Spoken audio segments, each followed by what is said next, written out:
Bonjour, Hubert Cadieux et moi, William Morin, allons vous présenter notre reportage sur la Nouvelle-Zélande. Ce pays est conçu de plusieurs îles, dont deux principales, celle du Nord et celle du Sud. Il se situe au sud-est de la carte mondiale, en Océanie, à environ 14 000 km du Québec et à 2 000 de l'Australie. Voici une carte des principales villes de Nouvelle-Zélande. Maintenant, l'aspect physique. La Nouvelle-Zélande est un pays généralement plat, mais tout aussi montagneux. Elle comporte une importante chaîne de montagnes dans l'île du Sud, nommée les Alpes du Sud. Ces Alpes détiennent les deux plus grandes montagnes en Nouvelle-Zélande, soit le mont Cook et le mont Tasman. Puisqu'elle se situe dans la ceinture de feu du Pacifique, elle contient quelques volcans comme le mont Ruapehu et le mont Egmont ou Taranaki. Voici quelques climatogrammes comparant Auckland, île du Nord, Christchurch, île du Sud et Montréal au Québec. Le climat de la Nouvelle-Zélande est de type océanique, tandis qu'au Québec, il est de type continental humide. Nous entrons maintenant dans l'aspect humain du pays, soit de l'économie et de la démographie. La Nouvelle-Zélande est la 52e puissance économique mondiale. Il est un pays qui exporte beaucoup.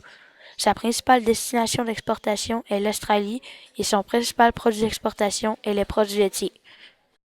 La Nouvelle-Zélande compte 4 millions d'habitants sur une superficie de 268 880 km², soit 15 habitants par kilomètre carré, tandis qu'au Québec, elle est de 5 habitants par kilomètre carré.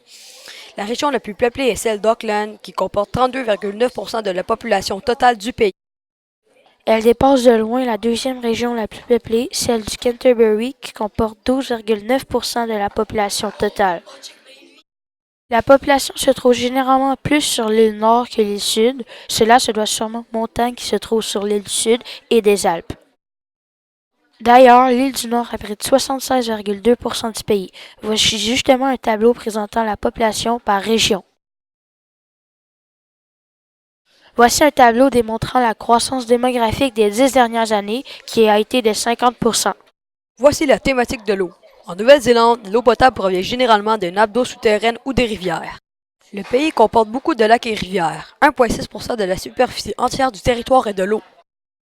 Les Néo-Zélandais utilisent l'eau de différentes façons. Ils ne l'utilisent pas juste pour les besoins personnels, mais pour bien d'autres choses comme l'agriculture et le transport pour exporter des produits. La Nouvelle-Zélande a aussi une zone économique exclusive très grande de 4 millions de kilomètres carrés.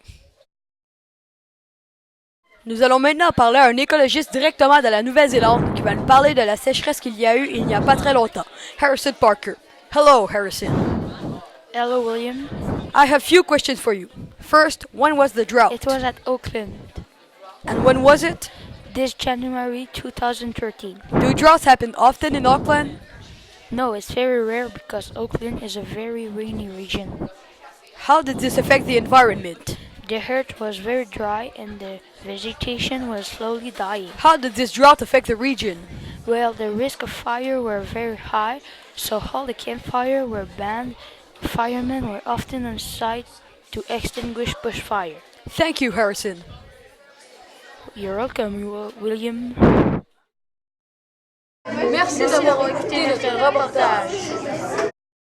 Nous allons maintenant parler à un écologiste directement de la Nouvelle-Zélande qui va nous parler de la sécheresse qu'il y a eu il n'y a pas très longtemps.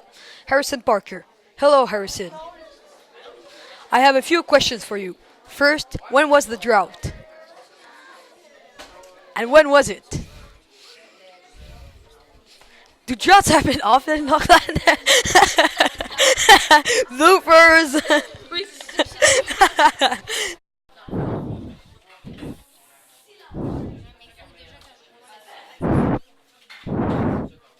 Hello, William. Oh, arrête, frappe pas si fort. T'as fait ça, man. Ah, j'ai genre fait ça. J'ai genre fait ça.